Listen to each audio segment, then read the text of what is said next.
by Nadia Massi from the International Affairs Desk here.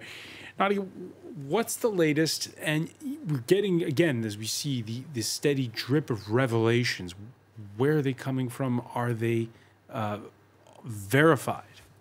Every day, Francois, seemingly more explosive, more gruesome leaks coming largely to the Turkish press about what happened apparently to Jamal Khashoggi. The latest information, today's leaks, this coming actually to the international news agency Reuters, not unusually to Turkish sources, saying that the police are currently searching a large forest to the north of Istanbul where they tracked a Saudi diplomatic van heading the night that Khashoggi was apparently killed. Now, earlier to that, the leaks that we've been hearing have all largely been coming to us through the Turkish media. Perhaps the most gruesome recording is a recording apparently of the final moments of his life, where we're told that he was tortured within minutes of arriving in the consulate. He had his fingers cut off. He was drugged, then he was beheaded and killed. We also find out, according to these Turkish sources, that a forensic expert cut up his body while listening to music to distract himself. Now, that explosive, extraordinary bit of information hasn't been made public yet by Turkish authorities. Donald Trump explicitly, as we heard in that report, has asked Turkey to make that information public, or at least to the White House, so that they can review it for themselves. Instead, though, it's been splashed across front pages in Turkey by the Turkish state newspapers there.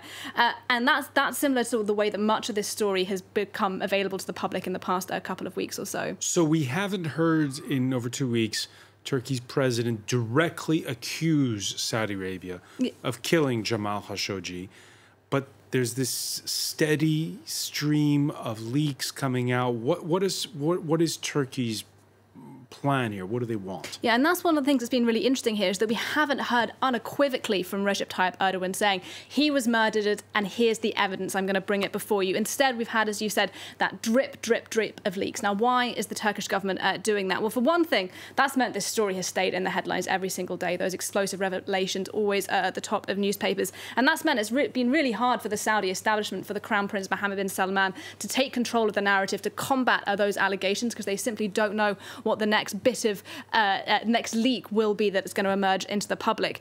And secondly, perhaps the second reason that Turkey is acting in this way is whatever their complex regional rivalry with Saudi Arabia, Turkey cannot outright break off ties with Saudi Arabia. It is very important business-wise with Saudi Arabia.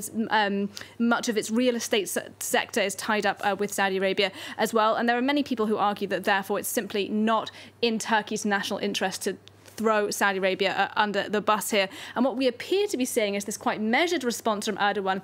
He's almost coming across as a very organised, calculating tactician here. He's trying to shape these apparently very tragic events to his own advantage, to gain political leverage over Saudi Arabia. Remember that he sided, of course, with Qatar during that tussle with Saudi Arabia over the blockade there. But on other issues, they have been forced to work together, like in Syria, for example. And I think it'll be really interesting in the coming days to see where Erdogan takes this now. Will he make more evidence public? Will these leaked recordings become available to the public, and that forcing awkward questions to be answered in Riyadh, but also in Washington, which we've heard today is, relatively speaking, standing behind the Crown Prince Mohammed bin Salman?